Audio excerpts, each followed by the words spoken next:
Welcome back. Well, hundreds of brides have been left without wedding dresses after a major bridal shop went bust. The Bridal Atelier in Melbourne shut its doors, refusing to return deposits, some as large as nearly $6,000.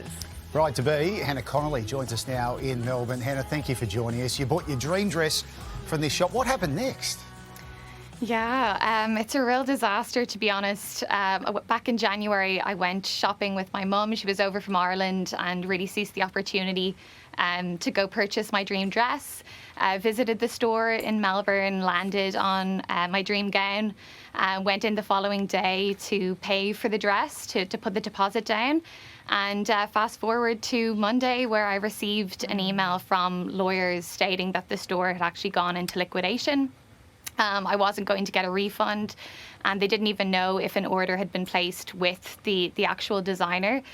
So it's left a ton of brides, including myself, scrambling, trying to get my dress organised and trying to scramble to get my money back as well.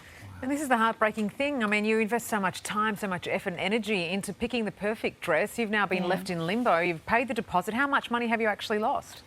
$5,600. Oh, no. It was the only item I've actually paid for in full. So, yeah, my hard-earned money, and I think many different brides have been impacted as well, staff not paid. So it's a really unfortunate set of circumstances, I think, for everyone involved, yeah. You mentioned you heard from the lawyers. Have you actually heard from the company itself? No, not a whisper from the company. All socials have been totally shut down. The website shut down. I did drop an email directly to the owner who actually assisted me the entire time, who I thought was a very trusting woman. And yeah, it's fallen on deaf ears. I don't think I'll be hearing anytime soon, that's for sure. Oh, that's awful. And where does this leave you? Your wedding's in about a year? That's right. I'm a year away, so I'm certainly one of the lucky ones. The designer, Ruta Zen, a New Zealand designer, has been absolutely phenomenal. They've been in touch with me, you know, committed to delivering my dress in time for my wedding, and I believe they've committed to that across a ton of different brides as well. So certainly lucky timing-wise, that's for sure. I don't think some other brides who have 3 weeks to their wedding are in the same circumstance as me. No, that's for sure, Hannah. All right, well, all the best, and hopefully it goes off without a hitch. Congratulations as well. Thank you so much. For brides-to-be, the weeks leading up to your wedding are supposed to be filled with joy. But for customers of the Bridal Atelier, a popular boutique based in Melbourne and Sydney, it's been anything but that. Yesterday, the company collapsed and both stores suddenly closed. The liquidators confirming hundreds of customers would be lucky to see their gowns or their money again. I mean, this is devastating. Can you imagine? It's already so stressful when you're coming up to your wedding, and this. And Rihanna Mason was one of them. Her fiance Tony left without a dress just 3 weeks before their wedding day. We're thrilled to say that Rhiannon joins us now from Melbourne, because it's a busy time for you too, Rhiannon. Sorry to hear about this. Talk us through, Tony, and your experience on this shop. Oh, look, in the beginning, it didn't really raise any flags or anything like that. It was pretty typical, I guess. And that's the tricky thing. You only hope to do this sort of once, maybe twice. But yeah, and from there, it just got less and less simple, and less and less of a good experience. I mean, we're pretty relaxed people, but, you know, and our wedding's, you know, pretty relaxed the way we've gone about it. And then this has just become anything but, and it's sort of snowballed into something quite stressful. I mean, as you say, you know, this was happened. When were the first signs you thought, hang on, something's not right here? I mean, hindsight's great. My partner felt a little bit rushed to pay in November last year, so she's very organised. So she went to get that sorted last year, but it was really hard to tell actually, because we were being basically lied to, or you know, when it was the staff, they didn't know anything either. Right. So every time we'd call, we'd get a different answer until, you know, and like I said, we're pretty easygoing. So it wasn't until sort of, you know, mid-June, which the dress was already 2 months late, that we really started applying a bit more pressure, just because we were going to be left without any dress. Yeah. Yeah, dream dress too. Yeah, absolutely. And you said there that it was hard to even get a hold of them, but now the boutique have taken their social media accounts and websites offline. The phones, they've been disconnected. Staff at the company have been left to like field calls from distraught brides.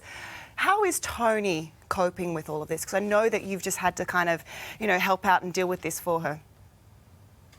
Yeah, look, for both of us, it's just been really stressful. We're trying to organise, our big day, and I think, for her, she's really excited. She just wants to, have a good experience, look nice on her day, and she's not one for drama. Like that's, she's not here with me because she sort of prefers not to make a fuss. So, I was sort of happy to make a bit of a fuss on her behalf to get things pushed ahead because I'm not a dress person. I can count on one hand the times I worn a dress in my life, but that's important to her. If you buy a car, you should get a car that works, or if you, purchase something, you should receive the product. And if not, you should get a refund. So for me, it was pretty clear. I also have run a business, so thinking about the designer and from her shoes, I thought, well, I need to get in touch with them and let them know what's going on.